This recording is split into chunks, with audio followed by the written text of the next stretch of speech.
Hello everyone. I'm going to talk to you today about why I believe the drinking age should remain at 21 years. According to Fulton, 2017, in an article titled, "Is it time to lower the drinking age to 18?" from the Huffington Post.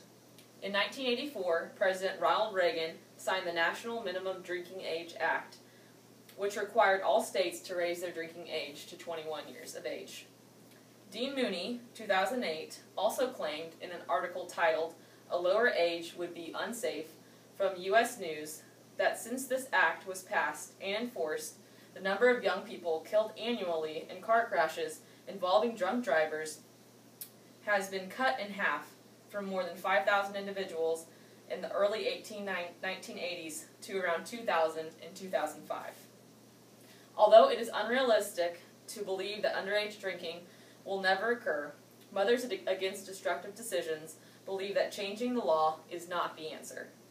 According to MADD 2015, in their article titled, "Lowering the Drinking Age is Not the Answer," from their online website, they stated, "We need to focus on ways to improve education and enforcement of the existing law, not change it." I have personally done research on this topic at my previous college that I attended from a scientific perspective in a biology class, and have began to realize that the minimum drinking age of 21 keeps our citizens safe.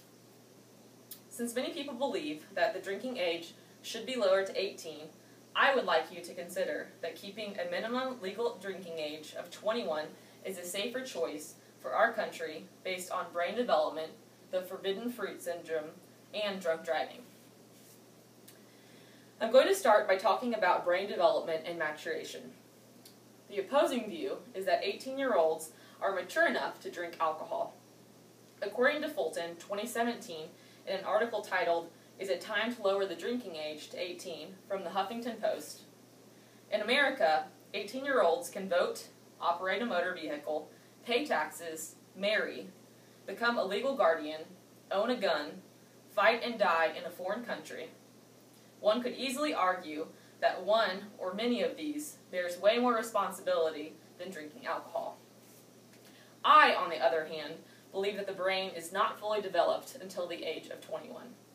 According to Dean Mooney, 2008, in an article titled, "A Lower Age Would Be Unsafe," from U.S. News, the harmful effects of alcohol abuse are magnified in a teenager's still developing brain. A person's brain does not completely develop until their early to mid-20s. Adolescent drinkers do worse academically and are put at greater risk for social problems like depression, violence, and suicidal thoughts. Now that we've talked about brain development, let's move on to the forbidden fruit syndrome.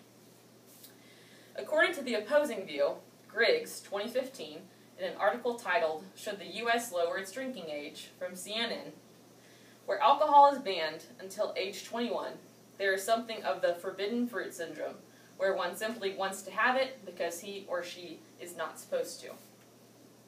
I have a bit of a different take on this viewpoint. I believe that there will always be a forbidden fruit syndrome, no matter how low you make the drinking age.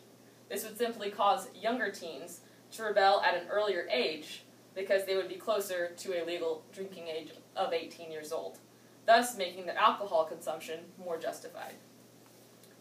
According to Dean Mooney, 2008, in an article titled, "A Lower Age Would Be Unsafe," from U.S. News, research indicates that the minimum legal drinking age is 21.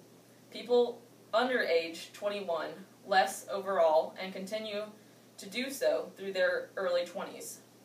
When the drinking age has been lowered, injury and death rates significantly increased. This brings me to my third and final point, drunk driving. The opposing view believes that lowering the minimum legal drinking age to 18 would decrease drunk driving.